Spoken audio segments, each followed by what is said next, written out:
Hello everyone, welcome to LeetCode Weekly, where every week we cover a few LeetCode problems. Here we have problem 837, new 21 game. Alice is playing a game inspired by 21. She starts with 0 points and keeps drawing numbers as long as her total score is less than k. And each draw gives her a random integer between 1 and max points inclusive, and every number in that range is equally likely. The moment her score becomes k or more, she stops drawing. At the end of the game, Alice has some final score. We'll also return the probability that Alice's final score is at most n, or in short, what the probability is that Alice ends the game with less than or equal to n points. Some observations are that she can't stop below k. Stopping only happens when the score reaches k or more, so her final score will always be in the range k and k plus max points minus 1. And if n is greater than or equal to k plus max points minus 1, then she'll always finish at or below n, so the answer is 1.0.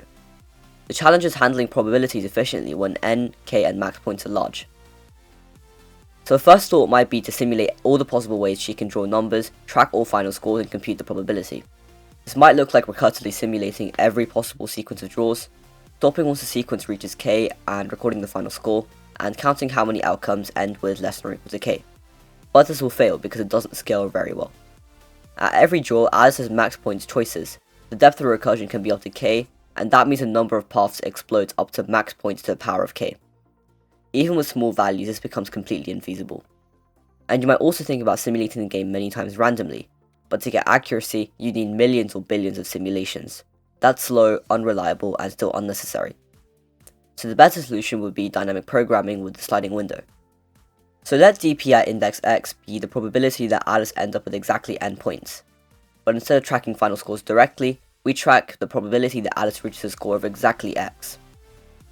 And she can reach x from any previous score by getting x minus 1, x minus 2, all the way up to x minus max points, but only if that previous score is less than k, because Alice stops drawing when she reaches k.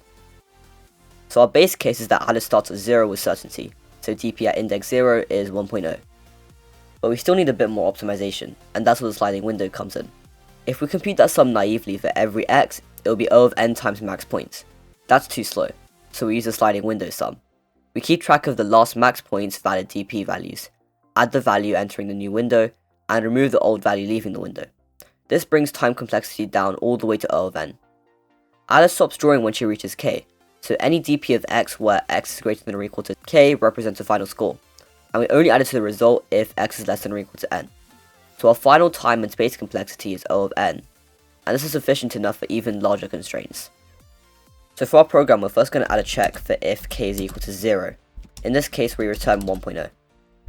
Because she never draws k equals 0, she always ends with 0 points, which is less than or equal to n, so the probability must be 1. And we do another check. If the maximal possible final score is less than or equal to n, then Alice can never exceed n, so the probability is always 1.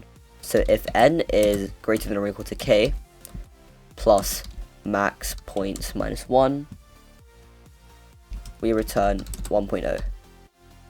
Now we need to do our dynamic programming. So dp equals an array containing zeros times n plus 1. And Alice starts at 0 points with probability 1. So dp at index 0 becomes 1.0. And we create a new variable, window sum, which will equal 1.0. This variable will store the sliding window sum. And then we create a final variable, result, which is equal to 0.0, and this will store our final answer. Now we need to iterate through all possible scores from 1 to n.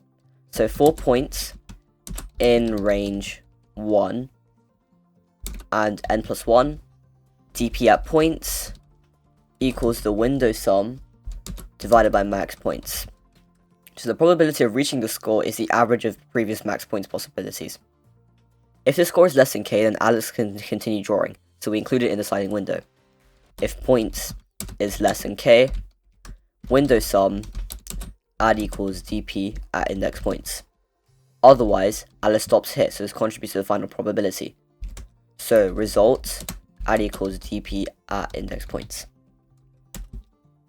If the window is too large, we remove the value that's no longer in range. So if points minus max points is greater than or equal to 0, then window sum minus equals dp at index points minus max points.